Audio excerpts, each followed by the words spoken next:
Hello friends, welcome back. MK knowledge group में आप सभी का स्वागत है। आज इस वीडियो में हम बात करेंगे सीजी व्यापम द्वारा जो सामान्य हिंदी के क्वेश्चन पूछे गए थे उन सभी क्वेश्चनों को हम बात करने वाले हैं। तो यह परीक्षा की दृष्टि से काफ़ी महत्वपूर्ण है। जो मंडी इंस्पेक्टर का एग्ज़ाम जो 29 अप्रैल को संपन्न होने वाला है और इसी के साथ संपरीक्षा एग्ज़ाम और ज्येष्ठ संप्रेक्षक एग्ज़ाम में हिंदी का एक महत्वपूर्ण भाग होता है। तो इन सभी वीडियो को मैंने इससे पहले 4 वीडियो अपलोड कर दिया है, उन्हें आप देख लें और इस वीडियो को भी देख लें तो निश्चित रूप से आपको सभी कवर हो जाएगा। और इसमें टॉपिक वाइज सभी क्वेश्चन कवर कराए गए हैं। हिंदी के एकमात्र ऐसा वीडियो है जो आपको संपूर्ण रूप से एग्ज़ाम में सफलता दिला सकता है। जो सीजी व्यापम में किस प्रकार के क्वेश्चन पूछे गए थे उन सभी क्वेश्चनों का इसमें समावेश है और आगामी जो भी पूछे जाने हैं संभावित प्रश्न भी आपको इसमें देखने को मिलेगा। तो पहला हम क्वेश्चन की ओर बात करेंगे। इससे पहले कि यदि आप नए हैं तो प्लीज़ हमारे इस चैनल को लाइक शेयर सब्सक्राइब कीजिए और शेयर भी कीजिए ताकि हमारा इसी प्रकार से मनोबल बना रहे और आप सभी के लिए इसी प्रकार के नए नए वीडियो हम बनाकर लाते रहें। तो पहला जो क्वेश्चन है वह है पर्यायवाची शब्द कहते हैं। तो पर्यायवाची शब्द को कहते हैं, इसमें लिखा है 4 ऑप्शन आपको दिए गए हैं। एकार्थक शब्द, युग्म शब्द, प्रति शब्द, उपरोक्त सभी को। तो इसका राइट आंसर बताना है। यह जो क्वेश्चन हम करा रहे हैं यह क्वेश्चन की श्रृंखला है जिसके रूप में आपको पूर्ण पैकेज के रूप में यह टेस्ट आप दे सकते हैं और हमारे साथ आप इसको सॉल्व कर सकते हैं। देखते हैं कि आपने कितने क्वेश्चन बनाए हैं। लगभग इसमें 35 से 40 क्वेश्चन हम लोग देखने वाले हैं और सभी क्षेत्रों को हम इसमें कवर करेंगे जो एग्जाम में पूछे गए थे और प्रीवियस ईयर्स में पूछे गए क्वेश्चनों को भी लिए हैं। तो पहला है पर्यायवाची शब्द को कहते हैं, इसकी परिभाषा है। इसका राइट आंसर हो जाएगा प्रति शब्द। इसका राइट आंसर हो जाएगा प्रति शब्द। सी नंबर इसका राइट आंसर होगा। यानी कि किसी भी पर्यायवाची का जो होता है वह प्रति शब्द होता है। यानी कि पर्यायवाची का मतलब होता है प्रति शब्द, यानी उसी शब्द का दूसरा नाम जो है उसे हम पर्यायवाची शब्द कहते हैं। नेक्स्ट क्वेश्चन है, निम्नलिखित में से हरकत शब्द का अनेकार्थी चुनिए। इस प्रकार से हरकत शब्द का अनेकार्थी प्रश्न में आपको दिया जाता है। इस प्रकार का क्वेश्चन आपको बनाना है। इसमें लिखा है 4 ऑप्शन दिए हैं, सेहत, छुटकारा, दंड, सजा, नतीजा, फल या गति, चेष्टा। तो इसका राइट आंसर हो जाएगा डी नंबर, यानी गति, चेष्टा। यानी कि हरकत का अनेकार्थी शब्द हो जाएगा गति और चेष्टा। ठीक है, चलिए नेक्स्ट क्वेश्चन को और हम बढ़ रहे हैं। खुशबू में कौन सा उपसर्ग है? तो उपसर्ग से क्वेश्चन हमेशा हर एग्जाम में देखने को मिलता है, इसलिए हम बार बार इन सभी क्वेश्चनों को देख रहे हैं। और यह जो क्वेश्चन है वो सीजी व्यापम में पूछा गया है। व्यावसायिक मंडल परीक्षा द्वारा इसको आयोजित किया गया था तो उसमें यह क्वेश्चन लिया गया था।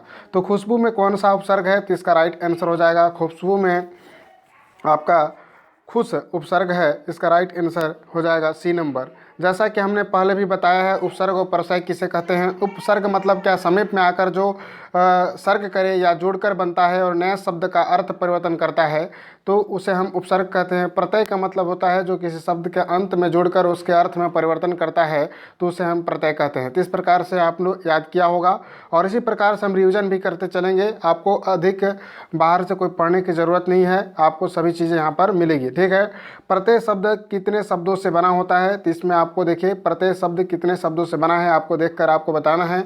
इसका राइट आंसर आपको बताइए। इसका राइट आंसर ये नंबर होगा प्रत्यय धन अ, यह 2 शब्दों से मिलकर बना हुआ है। इस प्रकार से आप 2 यहाँ पर राइट आंसर करेंगे। नेक्स्ट क्वेश्चन है, साल दर साल किस समास का उदाहरण है? तो इसका राइट आंसर बताना है कि साल दर साल किस समास का उदाहरण कहा जाता है। तो इसका राइट आंसर हो जाएगा सी नंबर, यानी कि अव्ययी भाव समास है। साल दर साल क्या कौन सा समास है? तो अव्ययी भाव समास है। नेक्स्ट है, द्वंद्व समास के कितने भेद होते हैं? इसका राइट आंसर बताना है। द्वंद्व समास में कितने भेद होते हैं? समास से हमेशा क्वेश्चन पूछा जा रहा है। जैसा कि आप लोग जानते होंगे द्वंद्व समास की परिभाषा है जिसमें शब्दों के बीच में योजक चिन्ह होता है उसे द्वंद्व समास कहते हैं और इसके भेद भी हमने बताए थे। इसका राइट आंसर हो जाएगा 3 भेद होते हैं द्वंद्व समास के। तो इसका राइट आंसर सी नंबर होगा, यानी कि द्वंद्व समास में 3 भेद होते हैं। नेक्स्ट है, जिसका निवारण नहीं किया जा सके के लिए एक शब्द है। जिसका निवारण नहीं किया जा सके के लिए एक शब्द क्या है आपको बताना है। इसका राइट आंसर क्या होगा? तो इसका राइट आंसर हो जाएगा डी नंबर, यानी कि अनिवार्य। ठीक है, जिसका निवारण नहीं किया जा सके इसका अर्थ होगा अनिवार्य। ठीक है, नेक्स्ट है, संज्ञा किस प्रकार का शब्द है? 4 ऑप्शन आपको दिए हैं। तो इस प्रकार से संज्ञा से भी क्वेश्चन आपको देखने को मिलता है। तो इसका राइट आंसर हो जाएगा संज्ञा जो है अविकारी है, विकारी है, सविकारी है या निर्विकारी है। तो आपने संज्ञा को अच्छे से पढ़ा होगा, तो इसका राइट आंसर हो जाएगा संज्ञा एक क्या है, विकारी है। नेक्स्ट है माँ ने बच्चों को बुलाया, यह किस कारक का उदाहरण है, इसके अंतर्गत किस कारक के अंतर्गत लिया गया है, इसे भी आपने बताना है। 4 ऑप्शन आपको पास है, कर्ता कारक, कर्म कारक, करण कारक या अपादान कारक। तो इसका राइट आंसर हो जाएगा बी नंबर, यानी कि माँ ने बच्चे को बुलाया है, इसका राइट आंसर बी नंबर होगा, यानी कि कर्म कारक। ठीक है। नेक्स्ट है निजवाचक सर्वनाम का प्रयोग नीचे किस वाक्य में हुआ है। तो निजवाचक प्रोग्राम का आपको बताना है। इसका राइट आंसर हो जाएगा कि निजवाचक प्रोग्राम का मतलब क्या है, कौन सा में प्रयोग हुआ है। तो सर्वनाम को भी आपको अच्छे से देखना चाहिए। तो इसमें लिखा है अपनों से क्या छिपाना, भगवान मुझे अपना ले, मैं आप ही चला आता हूँ, उपरोक्त सभी। तो इसका राइट आंसर हो जाएगा सी नंबर, यानी कि मैं आप ही चला आता हूँ। इसमें निजवाचक जो है सर्वनाम का प्रयोग हुआ है। जैसा कि आप यहाँ पर देख सकते हैं, मैं आप ही चला आता हूँ, इसमें लिया गया है। तो इस प्रकार से आप समझ सकते हैं कि इसमें निजवाचक सर्वनाम का प्रयोग हुआ है। नेक्स्ट हम बात करते हैं संख्यावाचक विशेषण कितने प्रकार के होते हैं, इसको बताना है। तो संख्यावाचक जो विशेषण है उसके प्रकार को बताना है। तो इसका राइट आंसर हो जाएगा बी नंबर, यानी कि 3 प्रकार के होते हैं। संख्यावाचक जो विशेषण होते हैं वो कितने प्रकार के होते हैं, 3 प्रकार के होते हैं। दुखी होना किस क्रिया का उदाहरण है, इसे भी आपको बताना है। यह एक सहायक क्रिया है या पूर्वकालिक क्रिया है, नाम बोधक क्रिया है। तो दुखी होना का मतलब यह होता है सी नंबर, यानी कि नाम बोधक क्रिया के अंतर्गत आता है। तो इस प्रकार से क्रिया बोधक को भी आपको अच्छे से देखना चाहिए। नेक्स्ट है जीवन में वाक्य का महत्व है। तो जीवन में वाक्य का महत्व क्या है। तो जीवन में वाक्य क्या महत्व है, अपनी विद्वता का परिचय देने के लिए, अन्य से अपने को अलग करने के लिए, अपने भावों को अभिव्यक्त करने के लिए, उपरोक्त सभी। इसका राइट आंसर सी नंबर होगा। जीवन में वाक्य का महत्व होता है अपने भावों की अभिव्यक्ति के लिए हम किसी वाक्य का प्रयोग करते हैं। ठीक है। नेक्स्ट है क्वेश्चन को हम बढ़ रहे हैं। नेक्स्ट क्वेश्चन है अर्थ की दृष्टि से वाक्य में कितने भेद होते हैं। तो आप लोग जानते होंगे कि वाक्य कितने प्रकार के होते हैं, और वो भी अर्थ की दृष्टि के आधार पर। इसका राइट आंसर हो जाएगा डी नंबर, यानी कि अर्थ की दृष्टि से वाक्य 8 प्रकार के होते हैं। तो इस प्रकार से आपको देखिए परिभाषाएं से, उसके प्रकारों से, तो कई प्रकार के क्वेश्चन आपको देखने को मिल रहा है, जो कि सीज व्यापम की प्रीवियस ईयर्स में पूछे गए क्वेश्चन पेपर से हमें एनालिसिस कर पा रहे हैं कि अर्थ की दृष्टि से यदि हम वाक्य के भेद की बात करें तो ये 8 प्रकार के होता है। नेक्स्ट है जब पानी बरसता है तब मेंढक बोलते हैं। इस वाक्य में जब पानी बरसता है क्या है, पदबंध है, समस्त पद है, या विशेषण उपवाक है, या क्रिया विशेषण उपवाक है। तो जब पानी बरसता है तब मेंढक बोलते हैं, इस वाक्य में है, इसका राइट आंसर डी नंबर होगा, क्रिया विशेषण उपवाक का प्रयोग हुआ है। नेक्स्ट है वाक्य में पदक्रम का सबसे साधारण नियम क्या है। इस जो है वाक्य में पदक्रम का सबसे साधारण नियम की अगर हम बात करें तो इसका राइट आंसर हो जाएगा ए नंबर, यानी कि पहले कर्ता फिर कर्म फिर क्रिया। ठीक है। तो साधारण नियम यह होता है कि पहले कर्ता आएगा, उसके बाद कर्म, उसके बाद फिर क्या है, क्रिया का प्रयोग होता है। वाक्य के निर्माण में आपने पढ़ा होगा, यह आसान क्वेश्चन है। इस प्रकार के क्वेश्चन भी आपको देखने को मिलेगा। नेक्स्ट है निम्नलिखित वाक्यों में से कौन सा मिश्र वाक्य है। तो वाक्य से क्वेश्चन पहचानने के लिए भी आते हैं, कभी कभी उस वाक्य को बनाने के लिए भी आते हैं, और वाक्य में कभी कभी त्रुटियों को भी देखने के लिए हमें मिलता है। अगर हम बात करें इसमें तो निम्नलिखित वाक्यों में से कौन सा मिश्र वाक्य है। तो मिश्र वाक्य का मतलब आप लोग जानते होंगे कि एक से अधिक वाक्य जिसमें सम्मिलित रूप से होते हैं वह मिश्र वाक्य होता है। तो इसमें हम बात करेंगे, इसका राइट आंसर हो जाएगा बी नंबर, यानी कि वह कौन सा मनुष्य है जिसने महाप्रतापी राजा भोज का नाम न सुना हो। यह एक मिश्र वाक्य है जिसमें कि 2 वाक्य को संपूर्ण रूप से जोड़ा गया है। जैसा कि यहाँ पर देख रहे हैं कि वह कौन सा वाक्य में एक कोमा है और इसमें अल्प विराम लगा है, और उसके बाद महाप्रतापी राजा भोज का नाम न सुना हो पूर्ण विराम है। तो इस प्रकार से यहाँ पर मिश्र वाक्य के द्वारा इसे जोड़ा गया है। नेक्स्ट है घोड़ों पानी पर जाना मुहारे का सही अर्थ है। तो मुहारे को आप लोग देखते होंगे, एक क्वेश्चन मुहारे से आपको देखने को मिलता है, घोड़ों पानी पड़ जाना मुहारे का सही अर्थ होता है। इसका राइट आंसर सी नंबर है, अत्यंत लज्जित होना। इसका राइट आंसर क्या हो जाएगा, अत्यंत लज्जित होना घोड़ों पानी पड़ जाना मुहारे का सही अर्थ है। बाँसों उछलना मुहारे का सही अर्थ है, जैसे कि एक बार बोलते हैं बाछे खिलना, इस प्रकार की चीज़ें भी आपको देखने को या सुनने को मिलता है। तो बाँसों उछलना मुहारे का उसी दृष्टांत में लिया गया है। इसका राइट आंसर हो जाएगा बी नंबर, यानी कि बहुत खुशी होना। जैसे कि कभी किसी से सुना होगा कि बाछे खिल गए उसके, इसका मतलब भी होता है बहुत खुशी होना। तो इस प्रकार के मुहावरे भी एग्जाम में आपको देखने को मिलता है। नेक्स्ट है जिन ढूंढा तिन पाया गहरे पानी पैठ, कहावत का सही अर्थ क्या है। तो इस प्रकार के कहावत से भी क्वेश्चन आपको देखने को मिलता है। इस प्रकार के क्वेश्चन का अर्थ होगा यानी परिश्रम का फल जो है अवश्य मिलता है। इसका राइट आंसर हो जाएगा परिश्रम का फल अवश्य मिलता है। जिन ढूंढा तीन पाइयाँ गहरे पानी की पैठ, यानी परिश्रम का फल अवश्य मिलता है, जैसा कि आप सभी लोग परिश्रम कर रहे हैं। आगे नाथ न पीछे पागा, कहावत का सही अर्थ बताइए। इसका राइट आंसर हो जाएगा यानी कि इसमें 4 ऑप्शन आपको दिए गए हैं। इसका राइट आंसर हो जाएगा डी नंबर, किसी तरह की जिम्मेदारी न होना। आगे नाथ न पीछे पागा का अर्थ होगा किसी तरह की जिम्मेदारी का न होना। इसका राइट आंसर हो जाएगा डी नंबर। वास्तविक मूल्य से अधिक लिया जाने वाला शुल्क के लिए सही शब्द है। ये क्वेश्चन एक बार और रिपीट हुआ है, जैसा कि मैंने पहले भी इसका आंसर बताया आपको। इसका राइट आंसर हो जाएगा बी नंबर। तो सीजी व्यापम में कई क्वेश्चन रिपीटेड होते हैं, लगभग 5 से 6 क्वेश्चन भी रिपीटेड कभी कभी हो जाते हैं। नेक्स्ट स्वर से देखिए क्वेश्चन आता है, मूल स्वर को समूह को चिन्हित कीजिए। तो मूल स्वर मतलब क्या होता है? मूल स्वर जैसे हम अग्र स्वर या पश्च स्वर भी होते हैं, तो उसमें मूल स्वर हम किसे कहते हैं, आप लोग इसको जानते हुए होंगे। इसका राइट आंसर सी नंबर होगा। अ ई उ को मूल स्वर कहा जाता है। जो सबसे प्रारंभ की जो सबसे छोटी जो मात्राएं होती हैं उसे ही मूल स्वर कहा जाता है। चलिए नेक्स्ट क्वेश्चन को और हम बढ़ रहे हैं। नेक्स्ट क्वेश्चन जो है वर्तनी शब्द जो है, वर्तनी का संबंध निम्न में से किससे है? भाषागत ध्वनियों के उच्चारण से, ठीक है, या भाषागत ध्वनियों के उच्चारण से, वाक्य संरचना से, कारक रचना से या संधि से। तो इसका राइट आंसर हो जाएगा आपको, अगर हम बात करें किसी भी वर्तनी में जो महत्वपूर्ण सुधार होता है वह भाषागत ध्वनियों के उच्चारण से ही वर्तनी का संबंध होता है। इसका राइट आंसर ये नंबर होगा, यानी कि भाषागत ध्वनियों के उच्चारण से वर्तनी का संबंध है, यानी कि उसी में हम देख पाते हैं। दही शब्द का लिंग बताइए। पिछले वीडियो में हमने बात किया था सीजी व्यापम में, यह क्वेश्चन कई बार पूछा गया है जो स्त्रीलिंग पुल्लिंग से।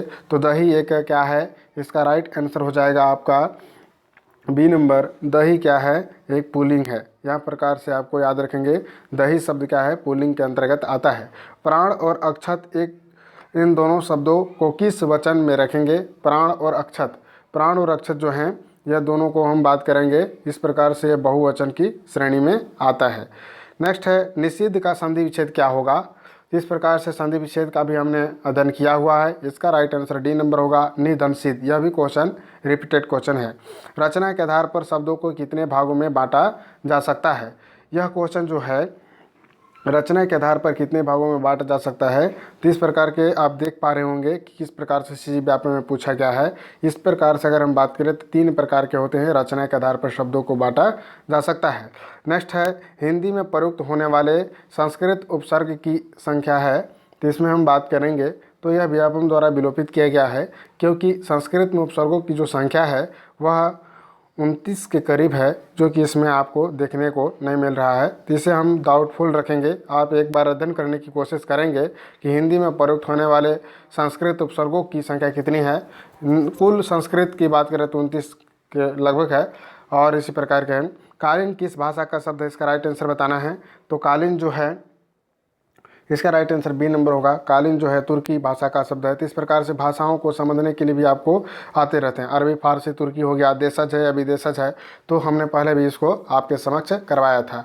तो इस प्रकार के क्वेश्चन आप देख पा रहे होंगे, रिपीटेड क्वेश्चन है। आप इसी प्रकार से अगर पढ़ते हैं तो निश्चित रूप से 10 में 10, या जहाँ पर आपको संपरीक्षक में 100 क्वेश्चन आपको जो कराने के लिए आए हैं उनमें निश्चित रूप से आप 90 से 95 क्वेश्चन भी आप सही कर सकते हैं।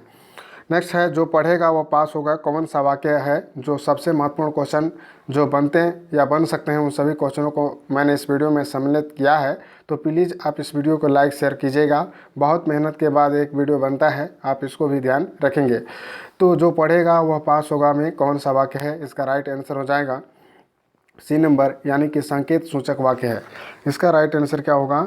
जो पढ़ेगा वह पास होगा कौन सा वाक्य है? इसका राइट आंसर हो जाएगा सी नंबर, संकेत सूचक वाक्य है। भाई बहन में कौन सा समास है आपको बताना है। तो इसका राइट आंसर हो जाएगा भाई बहन में समास बताना है। तो इसका राइट आंसर सी नंबर होगा, यानी कि द्वंद्व समास होगा। जैसे कि आप देख पा रहे हैं कि यहाँ पर योजक जो चिन्ह है, जैसे कि हम समझ पा रहे हैं भाई और बहन से विग्रह करते हैं, तो द्वंद्व समास के अंतर्गत आता है। आँख लगना मुहावरे का सही अर्थ बताना है। 4 ऑप्शन आपको दिया गया है। नींद आना, आसक्त होना, गहरी निद्रा में सोना, आँखों में चिपक आना। तो यह क्वेश्चन भी रिपीटेड क्वेश्चन है। आँख आना का मतलब आँख लगना का मतलब होता है नींद आना। ठीक है। नेक्स्ट है शुद्ध वर्तनी का चयन कीजिए। तो इस प्रकार की चीज़ें भी आती रहती है। यह बहुत फेवरेट क्वेश्चन है व्यापम का। शुद्ध वर्तनी का चयन में उज्ज्वल का कैसे लिखा जाता है। मात्र हिंदी में कुछ ऐसे शब्द हैं जिसके शुद्ध वर्तनी को पूछा जाता है जहाँ पर बार बार कंफ्यूजन होता है, इसीलिए इस शब्द को मैंने चुना है। इसका राइट आंसर सी नंबर होगा। उज्ज्वल को सबसे अच्छे तरीके से सी नंबर में लिया जा सकता है। कमल का परिवारची बताइए, कई बार एग्जाम में पूछा गया है और नेक्स्ट एग्जाम में पूछे जाने की भी संभावना है, क्योंकि इसी प्रकार से संबंधित क्वेश्चन पूछा जाता है। इसका राइट आंसर डी नंबर होगा। यानी कि इसमें जो है कमल का परिवारची नहीं है पूछा गया है, जबकि रसाल जो है आम का परिवारची है। जबकि कमल की अगर हम बात करें तो नलिन, राजी और उत्पल का परिवारची माना जाता है। पवित्र में प्रयुक्त संधि का नाम है, तो पवित्र में कौन सा संधि है बताना है। तो इसका राइट आंसर हो जाएगा डी नंबर, पवित्र। पवित्र में जो है अयादी संधि है। जातिवाचक संज्ञा का बताइए, तो जातिवाचक संज्ञा इसमें कौन सा है। तो जातिवाचक संज्ञा देखिए, संज्ञा से इस प्रकार से डिपली भी पूछा जाता है कभी कभी। इसका राइट आंसर बी नंबर होगा। जातिवाचक संज्ञा लड़का। लड़का क्या है, एक समूह जाति का संबोध कर रहा है। लड़का से समझ रहे होंगे संपूर्ण लड़के जाति के संबोध करता है। जबकि श्याम किसी का नाम है, सेना किसी का संगठन है, और दुख क्या है, एक भाववाचक संज्ञा के अंतर्गत हम आएंगे। और जो जाति का संबोधन करता है जातिवाचक संज्ञा कहा जाता है। वकील किस भाषा का शब्द है, यह भी क्वेश्चन बार बार सीजीपी ऑप्शन का फेवरेट शब्द है। तो इसका राइट आंसर सभी लोग जानते होंगे। इसका राइट आंसर ए नंबर होगा। वकील जो है अरबी भाषा का शब्द है। नेक्स्ट है चाय किस भाषा का शब्द है। इसका राइट आंसर बताना है। चाय जो है आपका चीनी भाषा का शब्द है। ची फॉर चीनी और चा फॉर चाय, इस प्रकार से भी आप याद कर सकते हैं। नेक्स्ट क्वेश्चन है कौन सा वस्त्र पुल्लिंग है। तो इसमें देखिए पुल्लिंग जैसे पूछा जाता है, धोती है, कमीज है, कुर्ता है, टोपी है। तो इसका राइट आंसर सी नंबर होगा। कुर्ता एक पुल्लिंग है, इसका राइट आंसर कुर्ता होगा। इसी प्रकार के नए नए वीडियो के लिए इस चैनल को लाइक शेयर कीजिए, और हमारे जो टेलीग्राम ग्रुप है MK नॉलेज ग्रुप को सर्च करें और वहां पर ज्वाइन हो। वहां पर विभिन्न प्रकार के करंट अफेयर से संबंधित और संपूर्ण सूचनाएं जो नोटिफिकेशन व्यापम द्वारा जारी की जाती है, सबसे पहले आपको वहां पर देखने को मिलता है। इससे संबंधित जो भी सूचनाएं आती है आपको वहां पर मिलता है। PDF वगैरह भी आपको वहां पर समय समय पर अपलोड किए जाते हैं, तो प्लीज़ उसे भी आप फॉलो कर सकते हैं। मिलते हैं किसी नए वीडियो में। Thank you very much. जय हिंद, जय भारत।